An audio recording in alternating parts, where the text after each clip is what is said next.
I think for sure. I think, you realize too, the sacrifices, you kind of realize like you're not normal. You're not just hanging out on weekends. You're not, you know, going to slumber parties. You're missing out on a lot. But then the sisterhood that you create with these other girls that are like-minded, that have the same goals and dreams and ambitions, they push you to become better and they challenge you. What's up, everybody? Welcome back to another episode here on You Think, presented by Audiorama and our friends at Body Armor.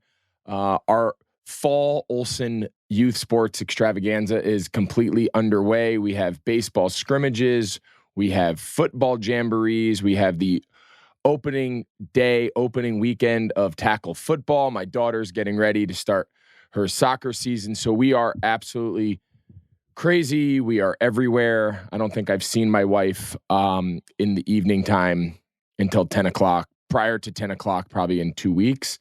Between coaching them and shuttling them around from school to sports now has been quite the experience. So as I said on last week's show, I will be providing real-time updates each week with how our quest to play multiple sports in the same season plays out. It so far has been a little bit of a grind. We're making it work. We are figuring it out as we go. Fortunately, there's a lot of people in the same boat on all of our teams that we kind of share and carpool and work things out. This past weekend, we had a really cool experience. Our tackle football team was asked to play at halftime of the Panthers-Bills preseason game on Friday night. Just what a cool experience for these kids to take the field. Granted, it was only 10 plays. 5 offense, 5 defense. So very quickly, but the fact that the kids were able to take the field, run out of the tunnel, coach in there with my dad and Luke Kuechly, and we're now on Panthers. We're on the Panthers sidelines now coaching 11-year-old football. Life has truly come full circle. So what a cool experience for the kids. The parents were thrilled. Hopefully that's a moment that they will never forget. So that was a cool deal. And so again, we'll continue to have more updates as we go through our own personal youth sports journey. I'm sure all of you have your personal journey that you're going through this fall. So please share that with us. Share the good, share the bad. Maybe we can all learn from how each other navigate it. So that's a little update real quickly from the Olsen house. I want to get into this week's episode. We have a really special episode this week. Today's guest is someone that I vividly remember her career. I remember watching her in the Olympics. I remember her winning a national championship at Arizona. I mean, she was a iconic sports figure when we were kids growing up in high school and middle school. The reality was she was a big deal. And today's guest is Jennie Finch. Jennie played obviously for Arizona, the Arizona Wildcats in college. She won the 2001 World Series. She was an All-American, regarded as one of the best pitchers in the history of women's softball. She was also the pitcher of the United States team that won the gold medal in the 2004 Olympics, silver medal in 2008. Time magazine described her as the most famous softball player in history. She now is raising 2 children. She's coaching her daughter's softball team. Her husband, who's a former major league pitcher in his own right, he's coaching their son's travel baseball team. So they are fully in it. She has academy. She has camp. She has a World Series softball event. I mean, Jennie is just, she is in it. She is in the softball scene. So we had a lot to cover, a lot to talk about, a lot in common. So it was an awesome conversation. I'm excited for you guys to hear it. Thank you, as always, to our sponsor, Body Armor. Body Armor not only fuels this show, but fuels all of my sports teams here in Charlotte that I coach or that I work with. There's a lot of choices for sideline sports drinks. My favorite, my family's favorite, my kids' favorite is the orange Body Armor. I know a lot of people like strawberry banana. I know a lot of people like some of the lights. We really like the orange. It is always stocked very well in the Olsen house, to and from games and in between. So thank you so much to Body Armor, made with coconut water, B vitamins, no artificial sweeteners. For more information, you can go to drinkbodyarmor.com. So now on today's episode of You Think, please welcome our next guest, Jennie Finch. We have Jennie Finch, who is widely regarded as potentially the greatest women's softball player of all time. I mean, her resume is just incredible. I remember watching her win gold medals with the U.S. women's national team. I remember watching her win the Women's College World Series at the University of Arizona. Just somebody that I feel like I was like a high school kid watching in the summers play. And now to be able to have her on a guest here on You Think is super special. So Jennie Finch, thank you so much for joining us here and to share your perspective on the youth sports experience, which I know you have a lot of different perspectives on. So thank you so much for joining us. Yeah, thanks for having me. This is going to be super fun. So as we kind of start our conversations with most of our guests, just kind of take us back to the beginning. You know, your first, you know, not just maybe a softball memory, but your first youth sports experience. Is there one that sticks out? Is there a moment in time that you can look back on and say, that's where my journey started. That's where my love of sports and love of competition kind of got its beginning? I think for me, it was, well, that first time of like playing my first T-ball game. And I remember it because my brothers played baseball. And so it was so cool to play something that was only for girls. It was very similar to baseball, but it was unique. And so, and I am a big girl, right? 6'1" now, but like I was always bigger than the boys.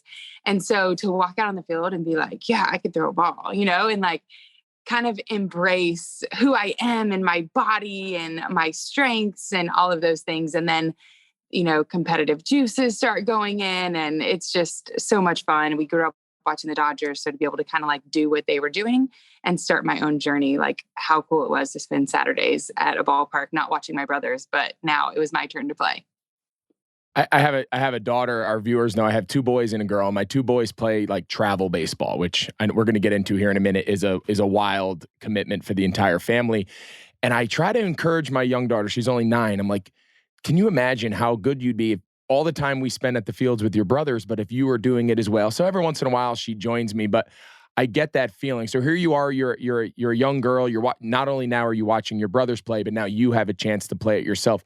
Are you playing amongst the boys? Like at what point did it separate where, you know, in T-ball, I remember when our kids were playing T-ball, the boys and girls were all kind of in together. And then what is that age where now you kind of ventured into quote unquote, you know, to women's, you know, youth sports and softball or whatever the sport was versus having to play alongside the boys back then? You know, luckily my T-ball was just girls. And so it was awesome.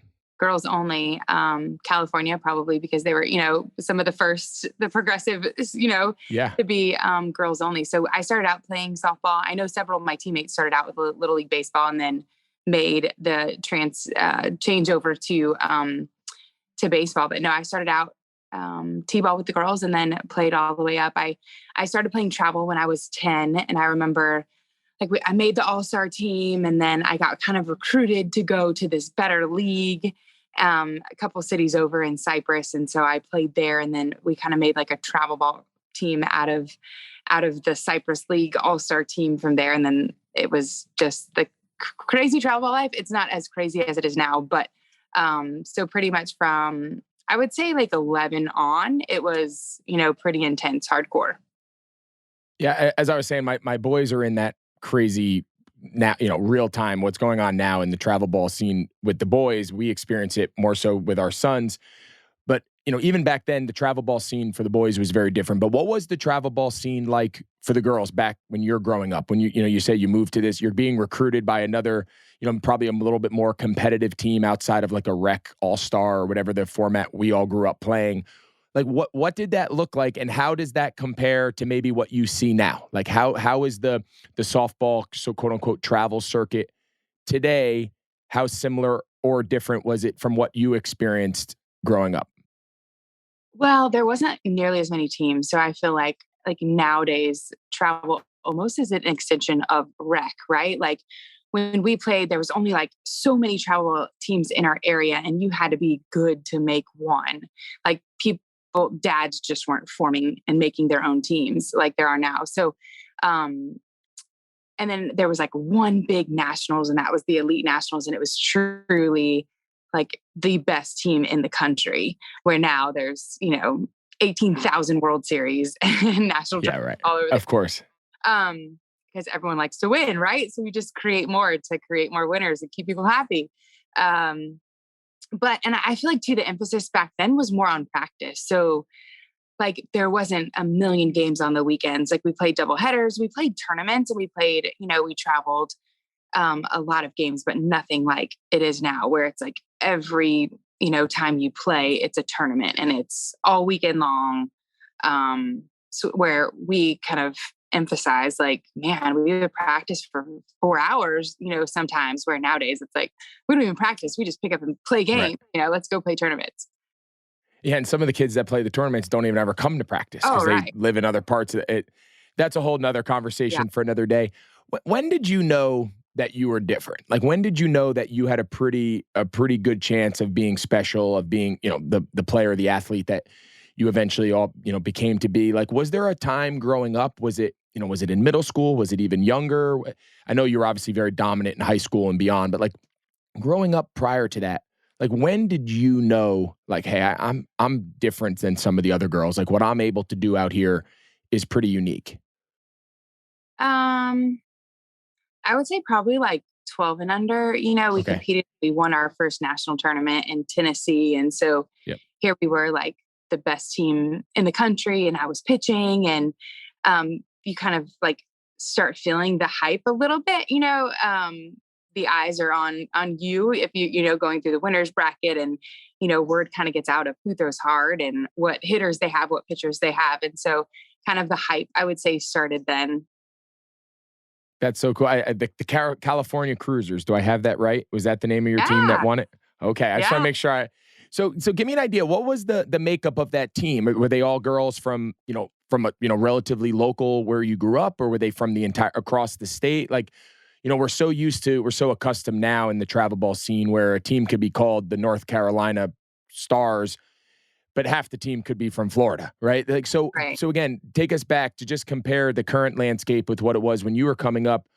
Were those girls that you were going to school with? Were those girls from, surrounding neighborhoods, or were they really spread out across the state? I would say within probably like 2 to 3 hours, Okay. probably mainly I would say an hour.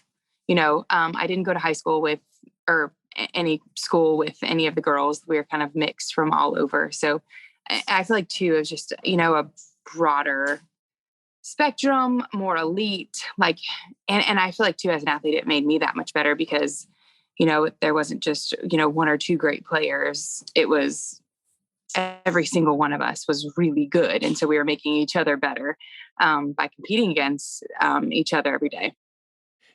I want to dive a little deeper into that. Something we talk a lot about around here with parents and former athletes and current athletes is, what is that balance that parents and coaches can find where you continue to challenge your child, you continue to put them on more competitive teams and more competitive surroundings amongst like-minded individuals, like-minded families that want to approach it the same way that you do, but then also not taking it too far. So you talk about being surrounded by girls from all across, from the surrounding areas, hours away. Like, what did that experience at that competitive level, traveling to Tennessee, playing kids from all over the country, like looking back, how important was that to your eventual success, preparing you for high school, preparing you for college and beyond? Like, do you think that experience as a young girl, you're 12 years old, you're in middle school, but you're really getting a good eye-opening experience of what talent looks like, what's out there? Do you think that had a big impact on obviously the success you were able to have following? I think for sure. I think, you realize too, the sacrifices, you kind of realize like you're not normal. You're not just hanging out on weekends. You're not, you know, going to slumber parties. You're missing out on a lot. But then the sisterhood that you create with these other girls that are like-minded, that have the same goals and dreams and ambitions, they push you to become better and they challenge you. And I think too, back then, like our coaches were tough, like, and there was no just, oh, bailing out on a team. Like you stuck it out for the season, um, whether or not, it was a good situation or not. Like we don't quit in the middle, we finish it out. And so for sure, I think, just so many life lessons that sport teaches you: discipline, sacrifice, leadership, all of those things. And then playing around just that elite circle, training, practicing. I remember there was like two coaches that did just basically defensive work, which was kind of unheard of, but I would go to that once a week. And so just all glove work. And then I had, a running coach. So we did agility, which was before all of these crazy training academies are all over, right? Like I was running with parachutes and doing stuff that the normal kid wasn't doing, but just trying to get the edge and push myself and become better. Yeah, and I think it's important for people to realize, like today, what you just described is very normal, right? I go through that with my kids. They have a guy they go hit with, they have a guy they go do speed and agility with, or we just go to the fields, behind our house and practice. It's a full-time gig, right? You're not just practicing with your team in that 2 hour once or twice a week. There's a lot going on in the midst. But back then, when you were growing up, I think we're similar age. Back then in the 90s, early 2000s, like that was not the norm, right? You practiced with your team, you practiced with your school, and then you went home. So I think it's important for our listeners to get understanding just how far ahead of the curve your experience was, given what was going on around you at that time. Yeah, for sure.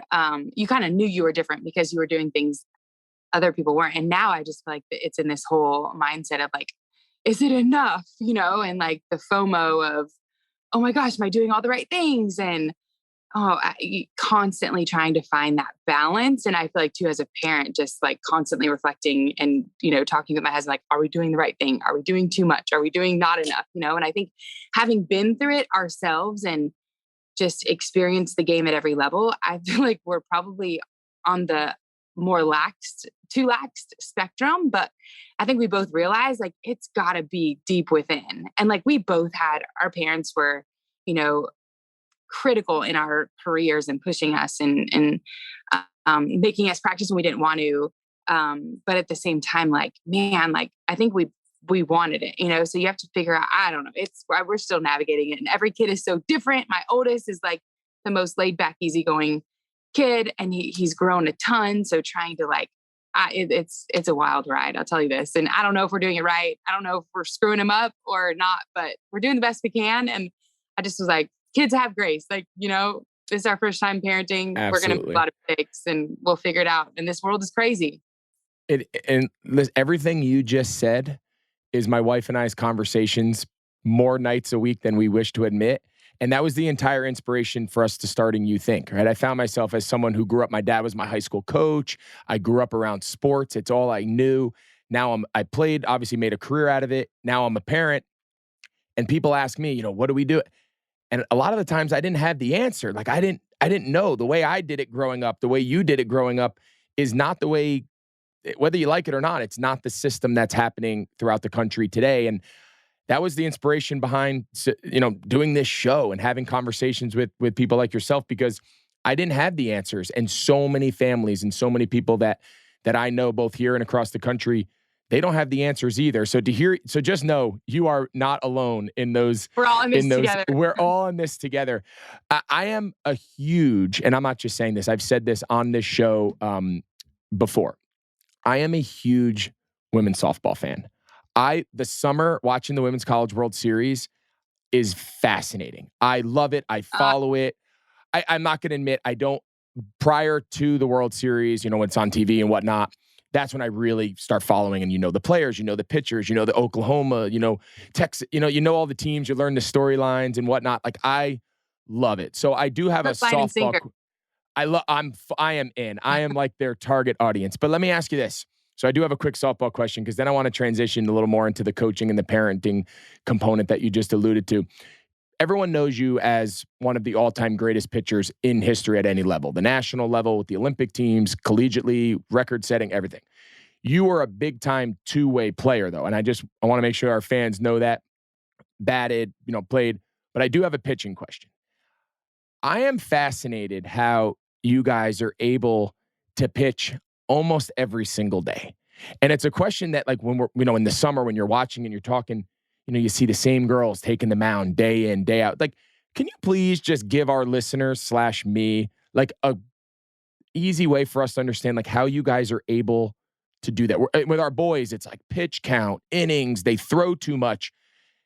And here I watch you girls throw 500 innings, and I look at my son, I'm like, what? Quit being soft. You know what I mean? Like, tell me why you're able to do that, because I've always been fascinated by that. I feel like it's like a trick question though, because I mean, back in the day, baseball players did it too, True. right? Like they threw back. I mean, man, you think of all like the old school legends, like they wouldn't take days off. Like, no, you just grind it out, you work your way through it.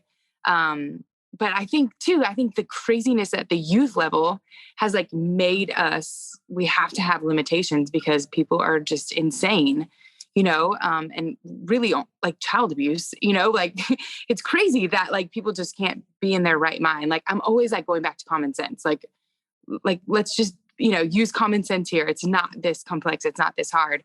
And everyone says, oh, underhand, it's a natural motion, which it is. Like throwing a ball is not natural, right? Overhand or underhand.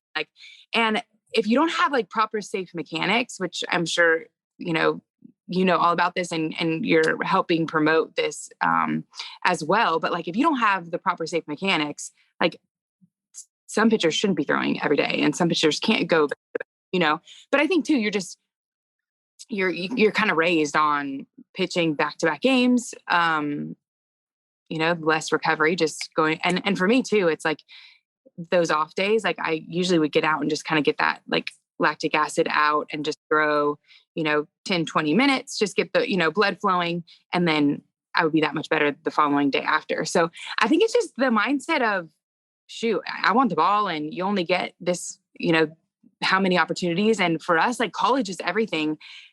Those 4 years, that's it pretty much. There's 15 players that can go on and play on the USA team and there's professional. It's kind of been hit or miss. So really it's like, my junior year I had a stress fracture in my forearm, which I haven't really said or talked about very much. But one of the pitchers this year had the same thing, actually for Oklahoma. And so I got to like talk with her and she's like, I was like, I couldn't open doors. I couldn't, put my hair in a ponytail. And she's like, oh my gosh, that's exactly what I'm going through, So I think like it's there, and there are injuries. You just don't hear about, the big Tommy John, but although we're hearing more and more, Tommy John surgeries at a younger age. So I'm a huge advocate on like proper safe mechanics. So I think obviously the safer mechanics, the more you can go, but I'm fascinated by it. I have so much respect for what you guys are able to do. And again, my experience as a viewer is watching it on TV, and those are the last, 4 weeks of the season, and everybody's going all out. Right. Every time you put on, you're watching the same girl on the mound, and she's battling. I mean, a couple of years ago with James Madison, they had that pitcher who like took the nation by storm. Like you fall in love with, you like fall in love with these girls. They're amazing. They compete, and I like.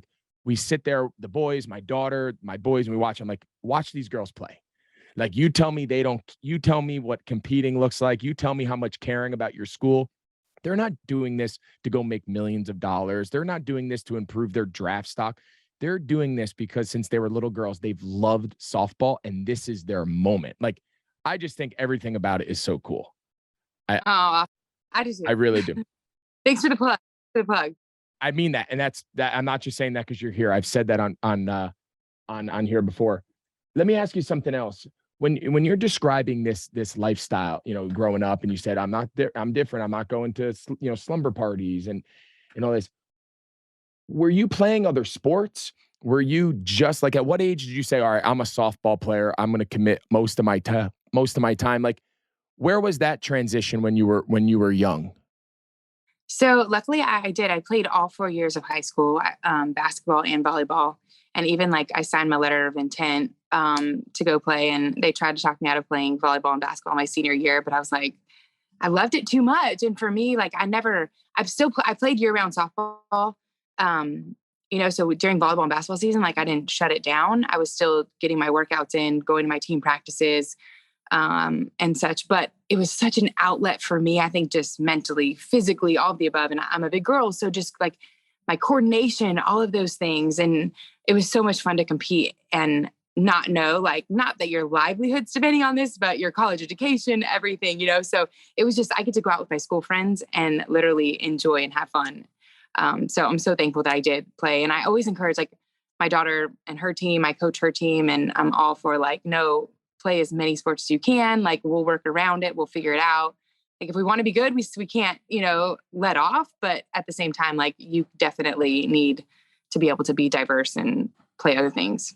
I think that's so important. We try to get that perspective, and it's so funny how all the successful athletes, male, female, former, current, all kind of have that shared message. I remember my senior year, I had already committed to go play in college, and I played on the basketball team, and I played track. And like, to your point, the thing you hear the most frequently was, it wasn't that you wanted to also be a college volleyball player or also a college basketball. For one season, you could play a sport where it wasn't Jennie Finch is a softball player. She's the next biggest thing. You could just go out there and you could just play, and you could just be one of, like, we used to say one of the guys, one of the girls.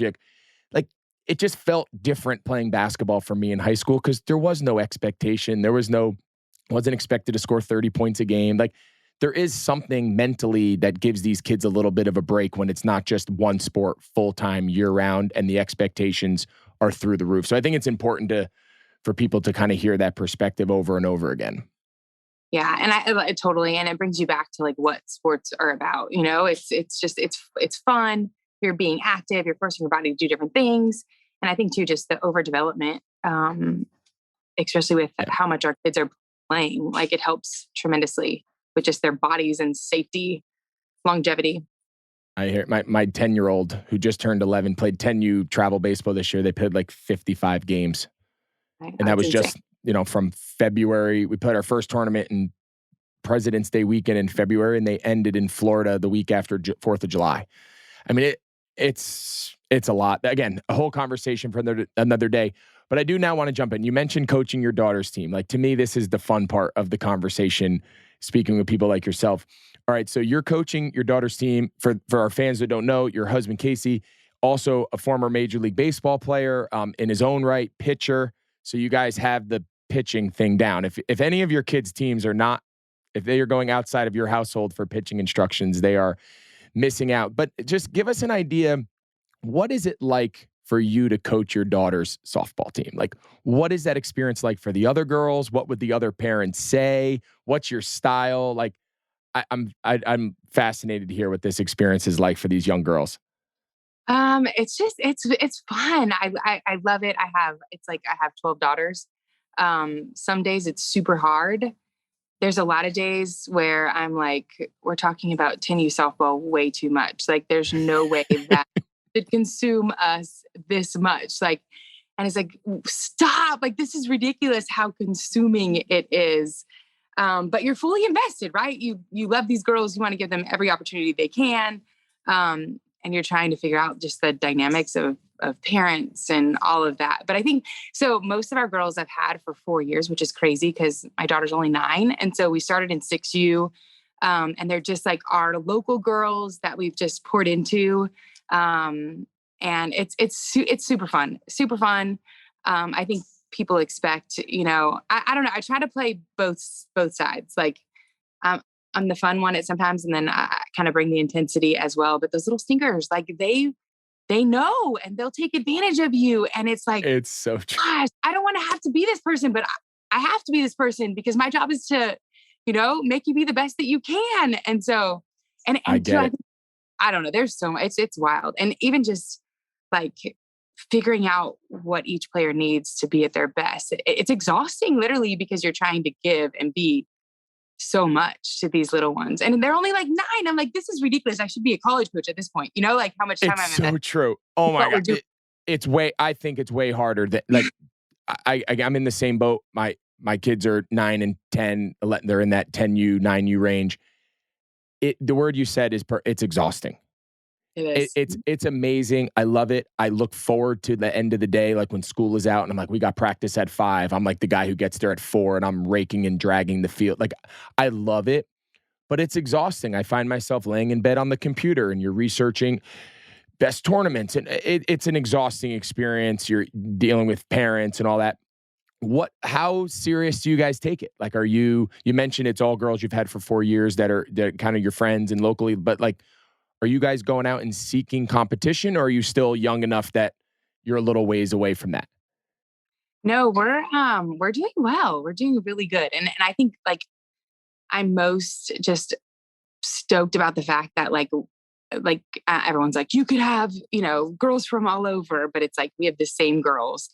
And like, we're pouring into these same girls. Like, we're not getting girls from out of state, other places, like we didn't even have a tryout this year for our team because everyone stayed, and we're sticking to it. We're going to do it with these girls, and we're going to find a way, which is unheard of nowadays. It's like, got to drop two every year and bring in better players and all of that. But we're trying to just stay the path, and like, and I'm all for like, like our parents want to go, and I'm like, we're good. Like, we're good. My goal is for them to want to put the uniform on, be excited to play, and most importantly, like, want to play next year, So I have to like talk them down a lot of times. Like, okay, we're good. Like, no one asks, college coaches aren't asking who won to you right now. Like, we're No. fine. Like, they're not going to be recruited tomorrow. We'll be good.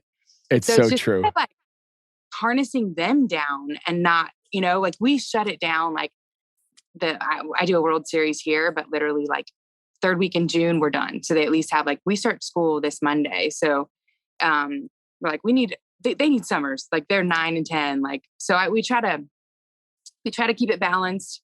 But yet we're still pretty competitive. We went to Oklahoma this year. We took the girls to the Women's College World Series. Oh, that's so cool. Like, walking in with my daughter's team, and they just think like 12,000 fans is normal, like the stadium was packed, like so cool. So that was just full circle moment for me to be able to bring them up there and for them to experience it. And I remember moments like that. My parents took me to go watch the Olympic team play, and like that forever changed me. And that moment was like, man, it made me like dig a little deeper and grind a little harder. And so just kind of exposing them to, the dream, the goal at the end, and making it fun. Just trying to, find the joy in it and keeping the joy in it. But it is a grind. It's a grind. It is a grind. You mentioned your parents and you're experiencing it now, coaching your children. And I'm going to talk about the experience, the parallel experience your boys are having. I believe your sons also play travel baseball, correct? Yeah. All right. So I want to dive into that whole world because that's also a complete different story.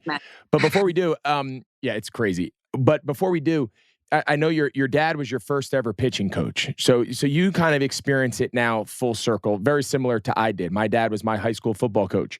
He coached all of my brothers, hard, demanding, old school football world, that whole thing. And now here I am tonight. I'm going to run a 2.5 hour tackle football practice with my son's 11U team. And my dad's out there with me. And it's like a full circle moment, right?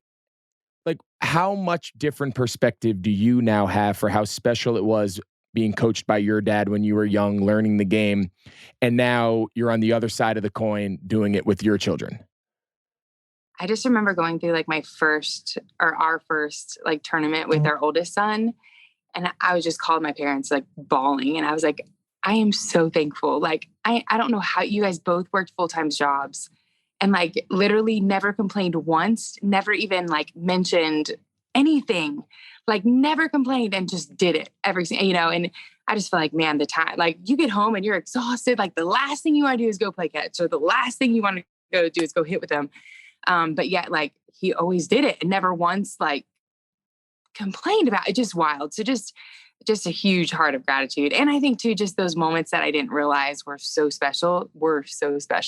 And just the time of being in the cage with him and, him building a cage in our backyard and putting the lights up so we could, pitch after he got home from work, and all of those sacrifices that they made, just in awe, because it's not easy. Like Casey's always like, with our daughter, like, we will pay you to go do something else. Like we can do something else. Like, because travel softball is just like nuts. Like other sports, you play one game or two games. Like we're literally at the field for 20 hours a weekend playing. Like, and so he's like, fingers crossed, like she's not going to continue playing softball, like trying to figure out something else so we can at least have like a free weekend, Oh, it's wild. I know. But so are your sons not doing baseball in a similar capacity, or are they? No, they are. So our oldest is a sophomore in high school. So he's in high school thing now, playing football and baseball. And then our middle son, which Casey coaches, he plays football, basketball, and travel baseball. So he's been doing it since he was 6 as well too. So we've been in the grind where now it's like divide and conquer. So we're not even together. Where that's where like Casey's like, can just one of us have a weekend off? Like, because if it's not them playing, she's playing, and usually we're in 2 different places, 2 different cities. That's it. All right. So compare and contrast your two styles. So you're coaching your daughter's team, and Casey, your husband's coaching your middle son, your younger son's team. Like, are you guys running it similar? Do you compare notes? Are you competitive? Like, I won this tournament. You guys didn't. You made the silver bracket. Like, is there a little like There's coaching rivalry? definitely some competition. Like I'm always giving them heat. Like our girls team could beat you guys, talking trash. And then Casey, we are totally opposite. So he tries to pretend like he's like he is super laid back. And it's so funny because like all of the coaches that coach with him, it's like this alter ego of Coach Casey. There's Casey, then there's Coach Casey. And like it just flips this switch, where I'm like more chill, like I'll love on you. I want to hug. I'm going to pump you up, where he's more just kind of here. And then he'll let you know if he needs to let you know, I know it's even like pitching. I'm like, we don't want to lose with our best pitcher on the bench. Like that's the thing, single elimination on Sunday. Right. So there's this whole thing like, do we wait it out? And I'm like, no, like you figure it out once you get to the championship, but you don't go home like not in the championship and not using your best pitcher like that, where he is like, well, if we can't beat them, we can't beat them. So, it's like, no, like, oh man, I'm with you. I want to get there and then we'll figure it out. I'm with you. When we get to bracket play, I'm flipping my rotation on its head. My best pitchers pitch in game 1 in bracket. We win. If we have to play 5 games in bracket play, which we've had to do in some of these huge tournaments, as you well know, it's bananas. You play 9 games in 4 days. It's crazy. If we get to the championship and we're pitching our 5th best kid, chances are they are too. We're going to have to just bang it around the field and win 8-6. You know what I mean? Like we'll figure it out. But I'm totally with you. Driving home from a game you lost in the quarterfinals and you had your best 2 pitchers still left. It's like, for what? Yeah, totally. Let's win and we'll figure. I'm with you. Part of me is like, Casey just wants to get home. He's just over it. You just want to exit this baseball field, like he always says, I've never coached our kids and last place I want to be, how many baseball games I've watched my whole life. And I just keep reminding him like, we're going to miss these days. Like these are the days we're going to miss. I promise you that. That's what everybody says. Like we will, and he just has to kind of like grumble. It's venting. I ask my wife is like, are you done? Because it takes me like a good hour when I get home to get all of my frustrations out. And she's like, are you done? Can we move on to the rest of what we have left of the weekend? I'm like, I'll be done tomorrow. I'll be over it tomorrow. But he brought up a good point. And this is, I think, really an interesting conversation for a lot of families is we've gravitated towards baseball for a few reasons because I didn't play baseball. Like, so it was really fun for me personally to experience baseball through the boys. Because unlike Casey, I hadn't been to 1,000 baseball games. I wasn't over it, right? So to football practice to me is how he feels about baseball practice, or I'm sure at times how you feel about going to another softball lesson. It's like you've done it your whole life. But for me, I'm learning something new. I'm experiencing things at every level. So it was always interesting. But a question we get asked a lot is, how do we as parents, if we have a son or a daughter who doesn't want to do things that we have interest in, right? Your background's in basketball, but my child doesn't want it. Like, how do we as parents allow our kids to find their own path? And then on the flip side, the child wants to follow the exact same path as their parent. And then here we are all overbearing and, well, you got to do it my way because I have a lot more experience doing it than you. So like there's 2 interesting dynamics. You mentioned kind of both of them. Like, what would be your answer to that situation? Because we get asked it a lot by our families that follow us here. I know. I think you have to expose them to a little bit of everything, right? Like, and just like their personality, everything is so different and unique. And so we always were like, we'll never like make you play anything. Like you try it. If you like it, you like, and I think we just like over advocate. Like it's gotta be you. Like you've got to be driven. You have to want it. You have to enjoy it because we both know like, you've been around people like if it's not deep within and if you don't absolutely love it, like it's not going to happen and there's no joy in it and it's not worth it. It's not worth our time, our energy. So we let them lead, and them kind of direct us, but it does get a little hairy, like just baseball and softball season's long. And so it's like, wait a minute, like how do we like, okay, yes, you committed. So we got to stay there, but there's those weeks where they don't want to practice. But then I think it's a learning opportunity for them. Right. And you have to just keep kind of It's hard. plugging away as you can and figure it out for next season. But I think ultimately, like, we know I'm sure so many teammates that have like loved the game, but then because of a parent, like didn't like the game or fell out of the game. And so we're just more like, man, you have to love it, and you direct us, and we'll go from there. We'll give you everything we can, I no mean, matter yeah, what. we've kind of come up with a little saying here from just all of our conversations with different people. Like it's kid led first and foremost, and then the parental support comes secondary, right? If it's the other way around and the kid's just along for the ride, whether it ends at 10, 12, 16, at some point there's going to be a tipping point where it's just not going to be healthy. It's not going to work. You hear burnout. You hear whatever the phrase you want to categorize it. So again, successful people, and you all have the same message. And so I just think it's so important for our viewers to kind of hear that, just repeat it over and over again. Like, here's people who've played the game at the highest level, and this is how they're navigating because they understand being on the other side. It's not easy. It's not. And if I tell my kids all the time, practice is hard. It's supposed to be hard. Summer football practices are hard. It's hard if you love it. It's downright miserable. You won't go back if you don't love it. So save us all the time, save us all the tears, all the fighting. If you don't like it, there's other things in the world besides sports. There's other things in the world besides softball or baseball or whatever it is. Like, we'll find it, because if you're going to do it and you're not going to enjoy it, we're all going to have to deal with that. And it's just not worth it. Yeah, no doubt. Especially nowadays, it's not like just, a 6-week trial course, like you said, it's a huge commitment for the entire family and sacrifice, for sure. I hear you. So tell me, does your daughter pitch? Like, are you, I'm sure she has to have some like indication, like, all right, mom, if I'm going to have somebody teach me how to pitch, mom's a pretty good place to start. Like, does she pitch? Does she love to pitch? Does she think mom knows what she's talking about? Mom doesn't know. My kids think I know nothing. I could go teach my kid to play football. They think, oh, Dad, this guy told me. I'm like, okay, go ahead, try it. So does your daughter think, Mom, I want to pitch, will you teach me? Or she's like, Mom, I want to pitch. Sally goes to an instructor across town. I want to try her out. She's not there yet, but I'm trying to convince my dad to move down here because like, Dad, I need you. Like, she responds better to you.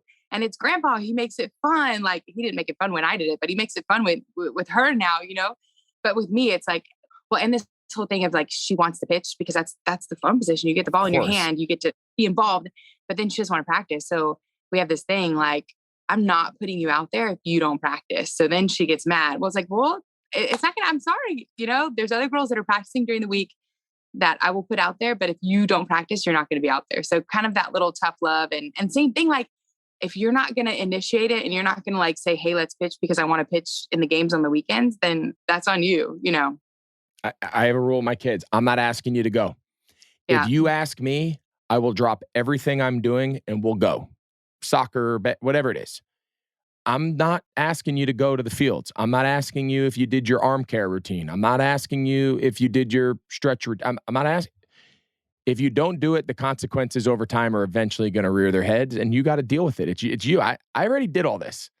You already did all this, right? Like, so that's what I always tell them. I said, if you want me to help you, I'll do it, but I'm not going to beg you. I'm not going to drag you to the field to practice all the time. I had my career. I don't need to do this. You tell me you want to be good. So does your daughter not want to practice pitching, or does she want to practice other things, but then she wants to pitch in the game? Like, I always find it interesting because I have my battles with each one of my 3 kids. They some things they want to do and other things I don't need to do. And I'm like, well, you don't get to pick and choose like what you practice. You got to practice everything. Right. Did you find that same thing? Yeah, it's hard. And I'm like, same thing. Like, these other girls on our team are like going to all these instructors, and I'm like, I'll take you, but like, if you don't practice at home, I'm not going to take you. Like, I'm not going to invest the money, just, it's easier. And I always, that's so bad. Like, I can't believe that they're paying for lessons. Like, I'll never pay, whatever. Well, then it's like your kids. And then you realize like, oh my gosh, Dad, like you had to play that role my entire life. Like that absolutely sucks. like that tough love role is like the worst. Like I would much rather pay someone to go deal with it and not get the attitude that I get or not get the, bummed out look. And my daughter's super fun. Like she's the best. So full of joy, like just loves life. And I feel like I just keep saying like, I don't want to ruin her. I don't want to ruin her. So it's so hard. I just and I know like if I push, then she's gonna like just be done. So it's this fine line of like, okay, if you fail, you fail. Like you're making your own bed. Like, and eventually you're going to get tired of last season. I think I was like, when you get tired of striking out, like you'll start practicing. Until then, like bring those tears somewhere else. Like it is what it is, We are all living the exact same life. I say this all the time. If you have a kid playing youth sports at any sort of competitive level, with everyone is dealing with the same conversations, the same pre-bed night routine, lay in bed, and then the next day it's just Groundhog's Day and it starts all over again. Is Casey, your husband, is he having similar? I know the boys are a little bit older, but are they? What are their personalities like? You said your kids are very different. Like what do they look like as far as practicing? I know they play other sports and stuff. Are they more of like the out there and they want to work, or do they think Casey doesn't know what he's talking about either? Yeah, my oldest one, he's just super laid back, and everyone like that's kind of how Casey was growing up too. Just really mellow, chill, like not going to get high, not going to get low, like just there. Seems to be a baseball personality. From what I've come to experience, baseball guys have an unbelievable ability to just like be flatline. Yeah, I would say that. But then it's like, do you really love it? Like, so we're just kind of, he's grown a ton. So he's like 6'6", 16 Oh my old, gosh. like size 15 shoe. And so I feel like he's starting to like, feel like, okay, this is my body, where I think it was just like a baby giraffe. Like, and I remember those nights, like, oh my God, I don't know if you remember, but like just growing pains and like I would pitch and my timing would be so just off and my body would feel so funky, like this is not the same body Absolutely. I had. Like, oh my gosh, those junior high years kind of growing through were tough. So I don't know. But he's kind of like, he's now doing tight end for varsity. Like it's starting to nice. That's what I'm talking about. Come into play. So I don't know. We'll see. And then on baseball, he's just the first base hitter, pitches a little bit, but just kind of well, I don't know. We're letting him lead again. Like, okay, now it's high school. So for sure, like it's on you. Like we'll do whatever, we'll put in whatever, but you got to ask for it and want it.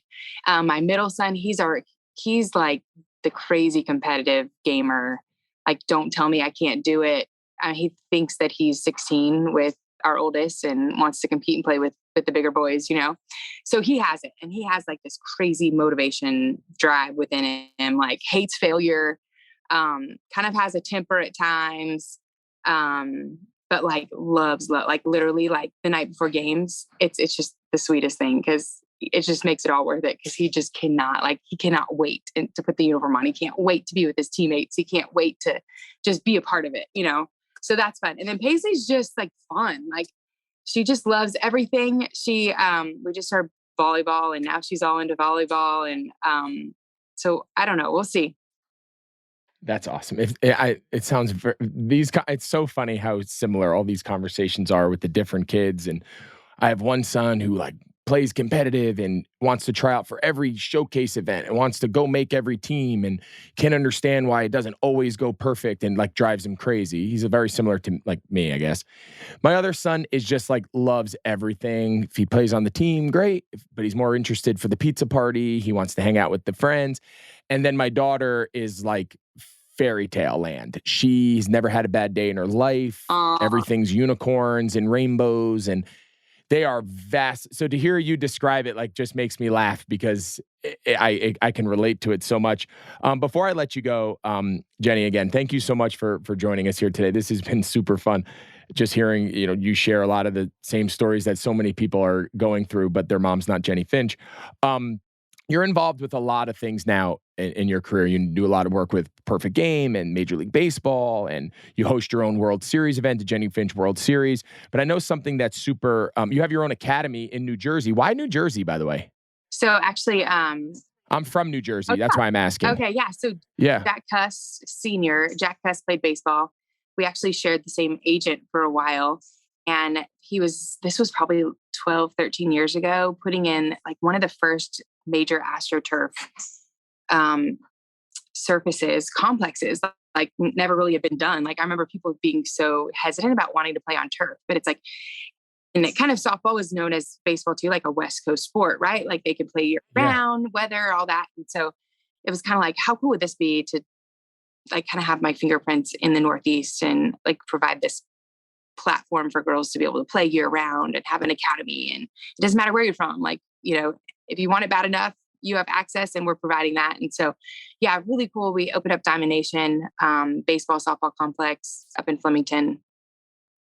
Yeah, because when I saw that, I was like, interesting. I was curious. I wasn't sure the connection, but that makes sense.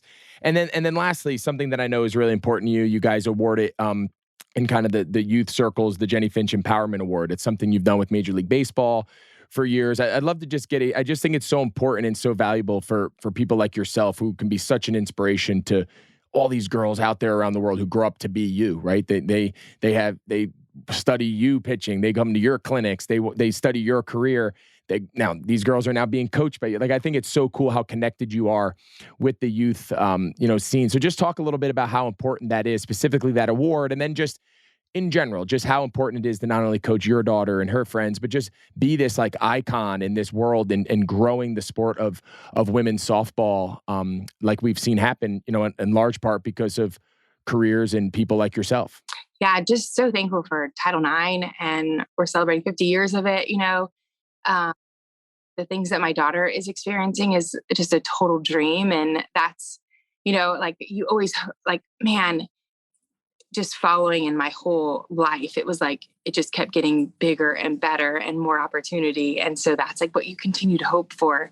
And here we are like living it, which is so exciting and so thankful that I still get to be a part of the game and invest in the youth. And I'm partnered with Arm & Hammer for the Jennie Finch Empowerment Award. And we've given away over $100,000 in scholarship money to these young girls. And it's more about their character than it is kind of their on-field talent, which I love most because often that gets overlooked, right? So with Major League Baseball, I'm an ambassador for them. So we have these youth clinics and camps.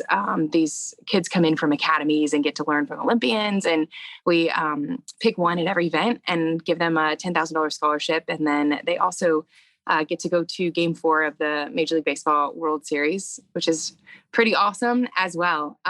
So yeah, just what a dream to be able to invest and just to like shine a light on the future of our world and of our sport. Yeah, it's so cool. And again, as a dad of a daughter, but just in general, we had Nancy Lieberman on for a Title IX episode this summer, and just her talking. Oh, she was, I mean, man, she was amazing. She was so cool to talk to. And, for her to talk, she obviously talked a lot about Title IX and just her experiences and how they changed to where the experiences are now for young girls and through that kind of evolution. And, sitting here as a dad of a young girl and knowing that just because right now she might not, take athletics very seriously or do it, but she might, right? And the opportunities, if she ever chooses to, are there for her because of so many people who have paved the way for it to get here, where our daughters don't have to worry about playing, T-ball with the boys. If they want to do it with the girls, they can, like you described. Like, I just think that's super cool for them. And again, just thank you for not only joining us here, but just thank you for being so open and honest and sharing your perspectives. I think people are going to get so much, valuable information out of this conversation. And again, I remember watching you. I remember being a high school kid watching those Olympics. I remember it all. So to have you on the show, when they told me you were coming on, I was like psyched. So thank you so much. Good luck to your kids. I hope you win the coaching competition over Casey. And again, just thank you so much for being here on You Think. This was an absolute blast. Yeah, thank you. And again, a huge fan. And I wish we had more answers. That's the thing, right? Like, I wish there was a playbook that we could go by as parents, but I feel like just the evolution is going so fast. So I'm just like holding on, trying to figure it out. But I guess that's parenting and all, but keep up the good work. It's so needed. And just these conversations, need to be had, just because I feel like, man, the joy and the fun, like of these young kids, like they don't have an opportunity just to go play and have fun. Like now you're either going to do it and it's going to be your life or you're not, so hopefully we can just keep pushing sanity and being active and having fun and just always around a game. I'm just blessed that we get to still be involved and at a ball field. So cool. There's nothing better. Being at a ball field in the summer. It is It is special. It is fun. So thank you so much, Jennie Finch. Thank you so much for being here, and good luck with the season. Keep it going. Same to you guys. Thank you so much. Hope you guys enjoyed that conversation with Jennie Finch, regarded as, potentially the greatest softball player in history, for sure the most famous, for sure the most popular. She kind of mainstreamed what we all expect now, those summer Women's College World Series that we all watch in the summer on ESPN. And, Jennie really brought women's softball into the forefront. She was a pioneer in that regard. She made it mainstream. She made it cool. She made it fun. And, not only that, but she was incredibly talented. Just to hear her journey, how she, worked to achieve everything she had, her upbringing with her dad coaching her, and now kind of coming full circle with her coaching her kids. There was a lot that I know I personally could relate to and kind of see in her journey very similar to mine. So hopefully you guys enjoyed it as much as we did. Whether you're raising a daughter in softball or not, I think there was a lot of lessons that came out of that conversation that we could all bring with us moving forward. At this time, as usual, I'm going to bring in Tasha, my producer, who, as always, we hear from you guys on social. You guys submit emails. You guys submit questions. We appreciate that. We love it. And this is becoming one of our favorite segments of every week's episode. So, Tasha, what do you have for us today? Yeah, Greg, we have a couple questions for you. The first one is, how can rec leagues compete with elite travel teams? It's a really good question. It's something that we've tackled. We went down to the Project Play Summit a few months back down in Washington, D.C., and we did a whole episode on this and just trying to understand how we can serve the rec experience, but then also serve, the quote unquote travel experience, which is for the kids the kids and the families who want to take it a little more seriously. And, what is the balance between those two? So it's very interesting. This is a very timely question because, just recently, the rec organization here in town that my kids grew up playing t-ball and machine pitch and all that until it got to kid pitch and they went to travel ball. Years back, we approached them and said, hey, can we keep our kids? They were, rising 9Us. Can we keep our kids in this organization and just allow us to play as a travel program? We'll wear your jerseys. We'll wear your name. We'll represent this organization. But our kids don't have to play in the weekday rec games, and we can just play weekend tournaments and go on and try to play better competition and whatnot. And originally they said no, they didn't want to go that model, which which caused us to kind of start our own organization and kind of go off and branch and do it on our own. And it's kind of now come back to life where they have some new leadership and some new perspective at that organization. And they've reached out to me and some of the other guys that I run our travel team with and said, hey, we'd like to reconsider now and potentially rejoin forces and have you guys be our quote unquote travel extension of our rec program. And for kids that are good enough who can make each team at each age group, they would play, within the confines of your organization, but you guys would be, connected to our youth program, and we can offer camps and we can offer, coaching resources and whatnot. So I think what's happening is a lot of the rec organizations are seeing the best kids are leaving, and as a result, it's watering down the rec, experience. And what they're saying is, hey, if we can't beat them, join them. How do we do both? How do we allow the competitive kids to go out and play weekend tournaments and travel and do what they're going to do with or without us? How do we get them to just do that within our umbrella? And I think it's a smart move by a lot of these rec teams. Keep these families involved, keep these kids playing for the program, within the program. And now when you bring your 5-year-old kid to t-ball, by the time they get to 11, 12-year-old travel ball, they're still playing within the same organization. It looks a little different. It feels a little different, but they can now keep all of that all the way through high school under one umbrella. So I think it's a smart move. We're seeing rec organizations throughout the entire country kind of navigate and go down that road, because the reality is the competitive families, the competitive kids are going to seek alternatives. And if you don't provide it, they're going to seek it elsewhere. So I give these organizations a lot of credit. They're adjusting. They're kind of reinventing themselves according to the times, and we'll see how it all works out. That's good. The next question is, what is the best way to teach your child confidence, but through sports? Well, I'll tell you, I would defer to, both of our episodes and both of our conversations with Dr. Gervais. I think a lot of the conversations we had was, how do you push your child? How do you, encourage your child to take chances? How do you encourage your child to maybe go far beyond their comfort zone? But then at the same point, when they do maybe suffer a setback or they do suffer a little, I don't want to call it failure, but in essence, struggle, how do we not burn their confidence? And you hear him say it. He says, because their success in the sport, they have to understand is not how you view them. It's not what they're being judged on. It's their willingness to push. It's their willingness to go outside their comfort zone, to challenge themselves and work through some struggles. That's the ultimate goal, right? That's the journey that we want all these kids to take. It's not what was your batting average. It was, all right, what was the process like for how you went about getting better? What was your process? What was your mental, approach?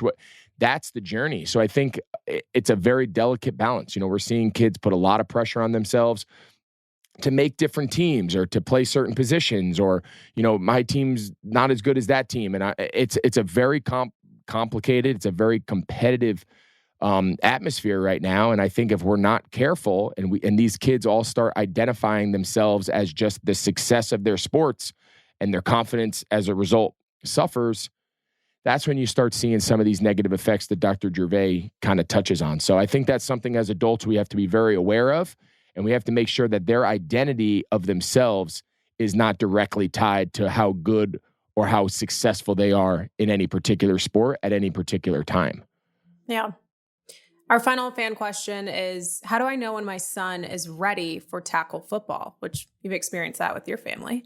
Well, I'll tell you, it just happened in my family is right. I don't know if there's like a sign. I don't know if there's a certain moment. I would say if your child, wants to do it and they seem eager to do it, the only way you're going to find out is by doing it.